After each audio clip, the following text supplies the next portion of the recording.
Oh, shit. So what else is happening? Well, when I said Britain was all alone, that wasn't entirely true. Many Commonwealth nations and other Allied colonies had joined the war in Britain's support. They would play a key role throughout the war, particularly in the African and Italian campaigns. On the Axis side, Germany, Italy, and Japan signed the defensive tripartite pact, bringing their military alliance even closer together. The Soviet Union's war against Finland should have been an easy victory, but it became a humiliating struggle, and their military ineptitude was put on full display. In the end, they did force the Finns to sue for peace. Then, they continued their honorable campaign of pushing around much smaller countries by annexing the Baltic states and part of northern Romania. France's colonies in equatorial Africa were like, heck no, we aren't going to join the Germans, and they all pledged their allegiance to free France, except for Gabon, which had to be taken by military force. The Allies also tried to capture the strategic port of Dakar, but that ended in failure. Mussolini had seen Hitler's successes, and he thought guys, why is everybody just split in Africa like it's a pie, dude? Like they're all getting like a piece of it. Like, what is that? Hitler's successes, and he thought now it was Italy's time to shine. So he tried to take British Somaliland, and that went pretty well. Then he tried to take Egypt, and that went less well. Then he tried to take Greece, and that went really badly. Churchill began referring to Italy as Europe's soft underbelly. He began favoring a military campaign from the south and started sending British troops to Greece. All of this had Hitler pretty concerned, and he moved to protect his southern flank. He had been getting friendly with Hungary and twisted their arm into signing the Tripartite Pact and joining the Axis powers. Romania was also eager to join for protection against the Soviet Union. The Tripartite Pact was designed to prevent any other countries from deciding to join the Allies, specifically Britain's old ally, the pesky United States of America. When war first broke out, American public opinion was strongly against joining in. In 1940, there was an election. The Republican candidate said, "I will not send any young Americans to die in Europe," and sitting President Franklin D. Roosevelt said, "I will also not send any young Americans to die in Europe. Unless I have to, then I might." And Roosevelt won. Churchill asked him to join the war, but Roosevelt said, "No can do, Winston, but you know what? Here, have some weapons." America began supplying the Allies with food and munitions, but there was one problem. German U-boats were sinking thousands of Allied supply ships in the Atlantic, including American ones. If the Germans could sever Britain's supply line, the UK would starve. Throughout the war, the Allies had to come up with better technology to fight the U-boats. Improved radar, aircraft with longer range, better weaponry and convoy tactics. At one point, a man even called a meeting and said, "Pykrete, you take some wood, you take some ice, you put them together, you get pykrete." And then he pulled out a gun and shot some wood and it shattered. And then he shot some pykrete and the bullet ricocheted off it and hit someone else in the conference room. Then they tried to make a pykrete aircraft carrier, but that idea was scrapped because that's a really dumb idea. In the end, Alan Turing and his team of codebreakers cracked Germany's Enigma code, and the U-boats gradually became less and less of a threat. Back in Africa, Britain decided to push Italy out of Egypt. Hey, that was pretty easy, so they kept going. Hitler realized he was going to have to finally step in and do something. He went to Bulgaria and Yugoslavia and said, "Hey, I'm going to move troops through you to get to Greece, so either join us or, be invaded." Bulgaria opted to join them. Yugoslavia opted to be invaded. Then Greece finally fell to the joint German-Italian invasion. The British had moved troops from North Africa to fight in Greece, which helped Rommel and his tank divisions push the British back to Egypt, and they could have kept going, but a small, mostly Australian force held out under siege for 8 months in Tobruk, denying the Germans a strategic port city and disrupting their supply line. Despite having some success in the Middle East, the British didn't seem like any real threat for now. Hey, Soviet Union, look out! With 3 million troops, Hitler launched the largest ground invasion in history, and Stalin was far from ready.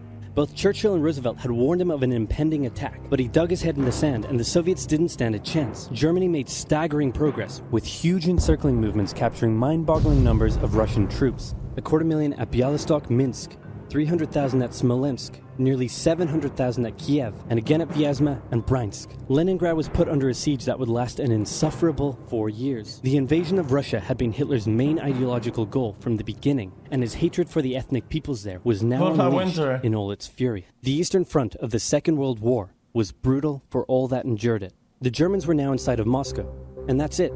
It's all over. But then it happened. It got cold. Stupid cold. Hitler had hoped the Soviets would give up before winter, but they kept fighting. His commanders came to him and said, "Can we please dig in for the winter and wait until spring?" "No, keep going." "But oil is literally freezing inside our vehicles." "That's fine, keep going." "We're having to leave the corpses of our frozen horses by the side of the road so we can still find our way in the snowdrift."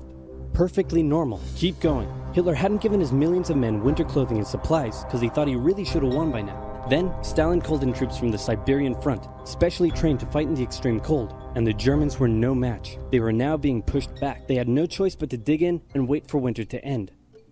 Germany's victories were staggering, and Actual Japan was pog. eager not to miss the victory bus. Their war in China had come to a standstill, but they wanted to keep expanding their sphere of influence and getting those sweet, sweet raw materials. They began making plans to expand southward, but there was a problem. Southeast Asia was heavily colonized by America and Great Britain. It was also full of ocean. Ocean meant naval combat, and there was no way the Japanese Navy could stand up to the US and the UK. So they thought, wouldn't it be nice if we could destroy their navies before we begin our conquest? And so it was. On December 7th, 1941, the Japanese launched a surprise air raid on the US Pacific Fleet at Pearl Harbor and inflicted a huge amount of damage. They also attacked British colonies in Southeast Asia. Roosevelt had no choice but to declare war on Japan, and so did Churchill. After Conquest? And so it was. On December 7th, 1941, the Japanese launched a surprise air raid on the US Pacific Fleet at Pearl Harbor and inflicted a huge amount of damage.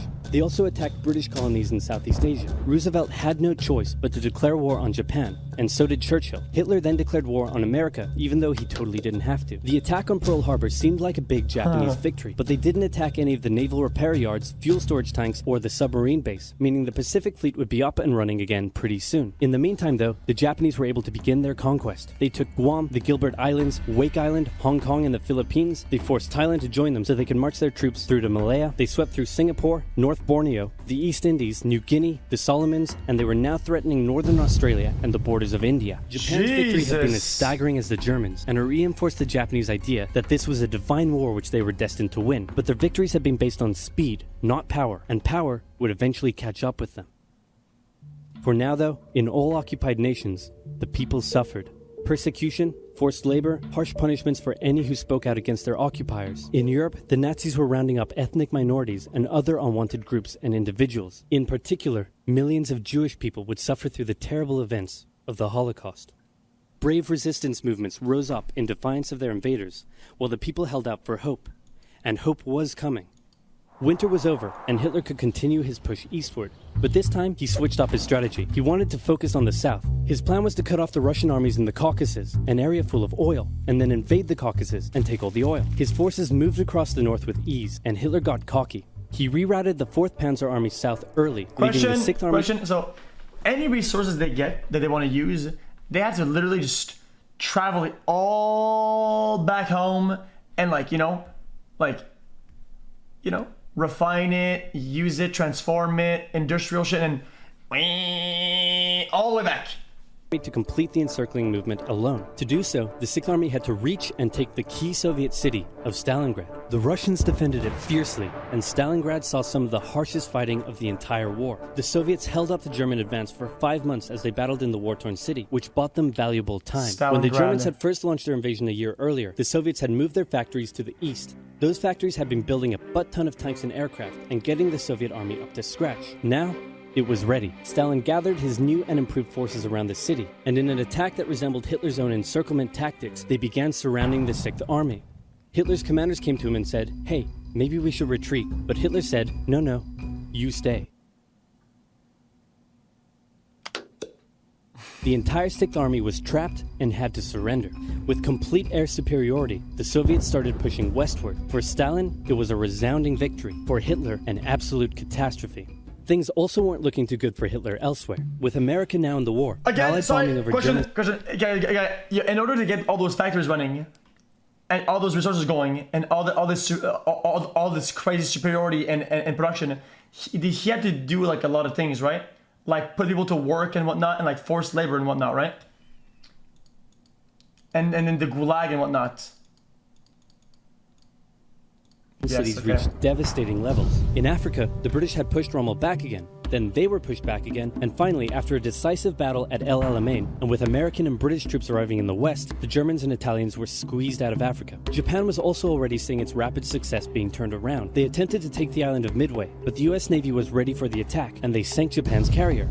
Actually, they sank a lot of them. It was a battle from which the Japanese Navy would never recover. British, Indian, and Chinese troops held the line in the harsh jungle terrain of Burma, and the Japanese suffered losses in the Solomon Islands and New Guinea. They began to realize they were not invincible. With the Axis out of Africa, the Allies had to decide their next move. Churchill still wanted to attack from the south, while the Americans preferred a full sea invasion in northern France. "All right," said the Americans, "we'll do it your way." Allied forces successfully landed in Sicily and began moving north. They also carried out bombing raids over Rome. The thing was, many of the people in Sicily had relatives living in Rome. America, and they greeted the American troops quite warmly. With the war reaching home territory, most Italians just weren't that into it, and Mussolini was suddenly very unpopular. He was voted out by his own fascist Grand Council and was toppled from power. Italy immediately began negotiations for surrender. Hitler wasn't surprised and had already sent reinforcements southward. In an operation he ironically called Operation Axis, German troops quickly disarmed Italian troops in the north. The Allies continued fighting the Germans up through Italy, but then winter set in, meaning mud, and everything slowed to a halt.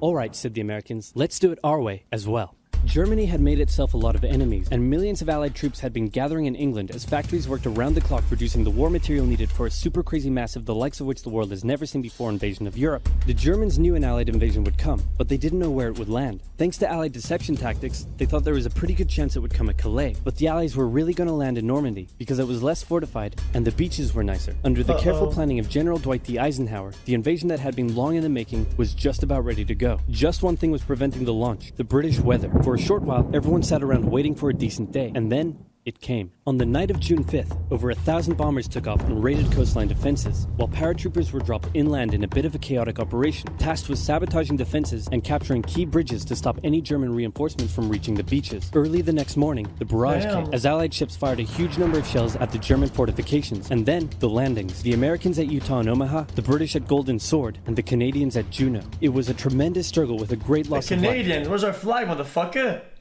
Where's the flag? Where are the Canadians at, dude? We don't even have a flag in there. A great loss of life, particularly at Omaha, but the Allied troops captured the beaches and the landings were a success. Then they began their movements inland. They took the port of Cherbourg. Wait. That looks impressive. Holy shit, dude. That is fucking crazy. Dude, how much money is this? That's a lot of loot. And the landings were a success. Then they began their movements inland. They took the port of Cherbourg and the city of Caen. The Americans moved south to capture Brittany. Then, in a massive disaster for the Germans, British and Canadian troops from the north and Americans from the south trapped the German 7th Army in a near wipeout encircling movement. In August, Allied troops landed in the south of France to little resistance. On one beach, all they found was a Frenchman handing out champagne. Paris was liberated, and the Germans were pushed out of France as the Allies entered Belgium. In the Far East, the Allies started to push the Japanese out of Burma, as the Americans launched a two-pronged offensive in the Pacific. In the south, General MacArthur led the push to liberate the Philippines, while General Nimitz oversaw the brutal island-hopping campaign. American forces had to make hard-fought landing after hard-fought landing on fiercely defended small islands as they moved steadily towards the Japanese mainland. The Japanese believed that the greatest thing a person could do was to die in battle, and the most dishonorable act was to surrender. As a result, they fought ferociously to the very end, and the closer the Americans got to the mainland, the more ferocious the resistance became. In February 1945, the Americans captured the island of Iwo Jima, and an intense firebombing campaign of Japan's wooden cities began. The Allies suffered some setbacks trying to liberate the Netherlands, but they were making progress and were now threatening the industrial heartland of Germany. Hitler's health, both mentally and physically, was rapidly deteriorating. Things were looking bad, and he was desperate. He said, "We need to turn this thing around, and I have just the trick. Remember a few years back when we blitzkrieged through the Ardennes and trapped the Allied forces in Belgium? Well, I'm going to do the exact same thing. Flank upwards, right? Again." He gathered his forces and tried to pound them through the Ardennes. He used up the remainder of Germany's strength and resources, and he managed to create quite a nice bulge. He also trapped some American forces in the Belgian town of Bastogne. The Germans sent the trapped Americans a message saying surrender or be annihilated. When it was read out to the commanding officer, he said, "They want to surrender? No, sir, they want us to surrender." Nuts! And that's what they sent off as their official reply. General Patton's Third Army then managed to break the siege from the southwest, and the Germans were pushed back. Hitler's last-ditch attempt failed. Question. Chat. In some of those battles, dude, didn't have to sign something to do with like the United Nations or something, so that they weren't allowed to use like a mustard gas or whatever, but they still did.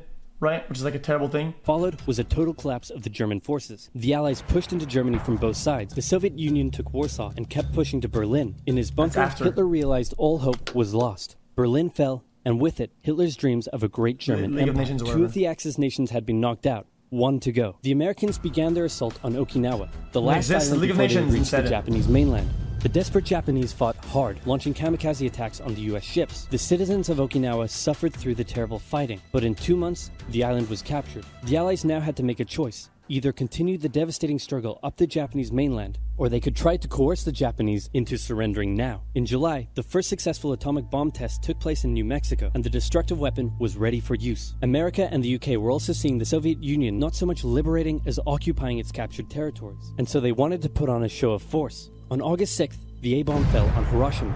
Then, on the 9th, Nagasaki. Jesus. The cities were reduced to rubble, and for the people living there, it was a terrible fate. But for the Allies, it achieved their main aim. In September, the Emperor announced Japan's surrender, saying the war situation has developed not necessarily to Japan's advantage. After 6 years, war was finally over. The Allies occupied Japan for 8 years. For sure. The Emperor was allowed to keep his position, but General MacArthur made sure this picture was printed in the Japanese press to display to the Japanese people that their emperor was not the divine, powerful being they had believed. Germany was divided between America, the UK, France, and the Soviet Union. In 1949, the Allied sectors were united into West Germany. The Second World War had been more terrible and destructive than the first. In its aftermath, two major superpowers with two very different ideologies had come out victorious, and the tension between the two of them would create a new kind of war. A very, very cold one. Wow, Churchill, that looks just like me. And your app is doing really well. And this quesadilla you made is to die for. How'd you learn to do all this stuff? I used the link in the description to get 2 months of Skillshare for just 99 cents. Wow, tell me more. Okay. Skillshare is an online learning community with more than 19,000 classes in design, business, technology, and more. Premium membership gives you unlimited access to high-quality classes taught by genuine experts working in their field, so you can improve your skills, unlock new opportunities, and do the work you love. If you want to learn how to create games, you can check out the courses on using Unity or creating vector art. There are courses for software development, music production, arts and crafts. Or if you want to learn how to animate like I do, you can find loads of courses for beginning animation. And Skillshare won't take a heavy toll on your wallet compared to other learning platforms, with an annual subscription being under $10 a month. If you'd like to give it a try first, then I've got a deal just for Oversimplified viewers. The first 1,000 people to use this link, which can also be found in the description, will get their first 2 months of Skillshare for just 99 cents. That's right, just 1 cent short of $1. So be sure to sign up using the link in the description. Let's just improve your see who skills has and air learn superiority, something who can new actually today. do it. Okay, dude, I'm gonna get there. Okay, you win. Okay, you did good. What about it?